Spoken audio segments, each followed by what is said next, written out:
Good morning, students. In our last class we have discussed about combination of resistors in which we have seen series combination. Today we will discuss about parallel combination. Children, here you can see I have drawn three resistors of resistance R1, R2 and R3. Now each resistor has two terminals. Every electrical device minimum they have two terminals.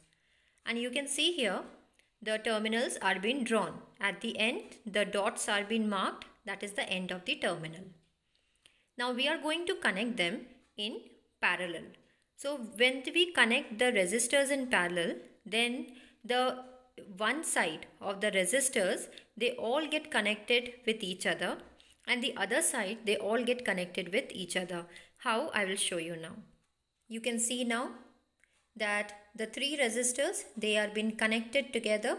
That means all the left hand side terminal is connected with each other and all the right hand side terminal are connected with each other. Unlike the series combination in which the one terminal is connected to the another terminal and so on in a chain like structure. But in parallel combination we do not see so. It appears to be like this. Now you can see here the resistors, when they are connected in with the battery and with the plug key, then all the positive end of the battery is connected to the one side of the resistor, and the negative end of the battery is connected to another side of the resistor equally. Okay, so the amount of potential difference applied is same. Now you can see here that the value of I is not same for the three resistors, that is for R1, R2 and R3. As I enters, it gets three different branch and therefore it gets divided into three parts. Now this three part can be equal part also, or it can be unequal part also, depending upon the value of the resistors that we have taken in the branch.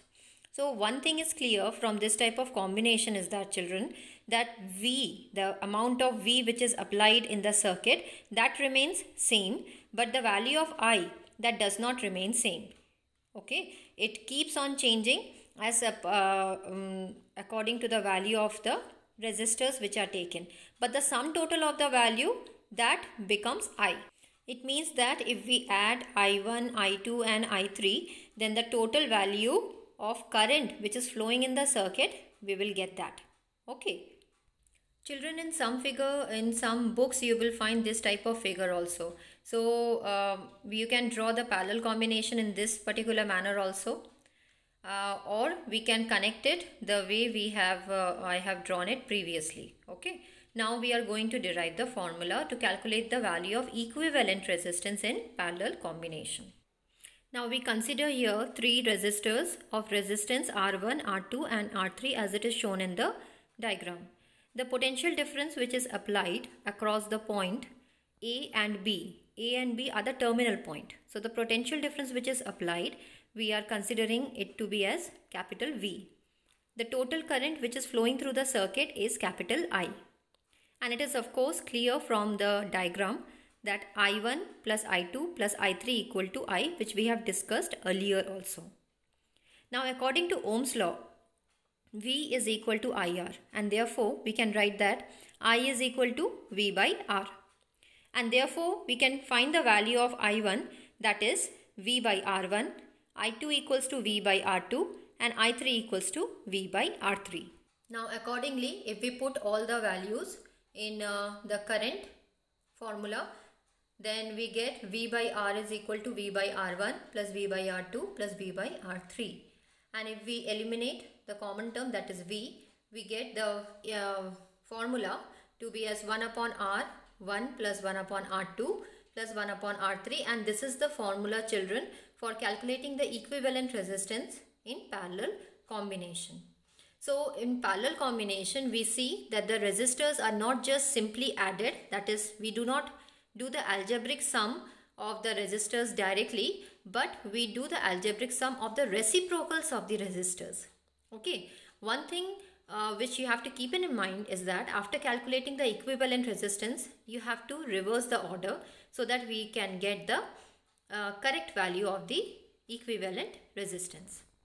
Now let us take an example. If the value of R1 is taken as 1 ohm, R2 as 2 ohm and R3 as 3 ohm, and we apply this formula, then on keeping all this value, this is how we will solve, taking the LCM, and then we get the value to be 11 by 6. But as I told you that 1 by R is not the value of the equivalent resistance, we have to convert it, reverse the order. That is, the value of R will be 6 by 11. And if we convert this value into decimal, then it comes out to be 0.54 ohm. Okay. Children, I would like to reflect on this particular part, that in series combination, if we would have taken the same value of R1, R2, R3 as we have taken it here. See, R1 is 1 ohm, 2 ohm and 3 ohm. Now the same value, if it is taken for series combination, then we get the value of equivalent resistance to be 6 ohm. But in parallel combination, it comes out to be very less than 1, that is 0.54 ohm. So what we can conclude in from series and parallel after learning both of them is that in parallel combination, the sum total of the resistance value, it decreases. Okay, and in series combination it increases. So now we can conclude that in parallel combination, the equivalent resistance is lesser than the least of all the resistance used in the combination. So as in the previous example, when we have taken 1 ohm, 2 ohm and 3 ohm, the least resistance used in the combination was of 1 ohm. And the answer of the equivalent resistance that we got was less than 1 ohm, that was 0.54 ohm. So the value of the resistance decreases in the parallel combination, and it is lesser than the least value of the resistance which is used in the combination. The second one, we can say that if one resistor failed to work, then the other part of the circuit keeps on working. That means it does not fail, as we have seen it in the series combination. So children, you have to write the derivation of the formula for parallel combination, the diagram for the parallel combination from your NCERT book, and the concluding points, these 2 points, in your fair copy. See you in the next class. Thank you.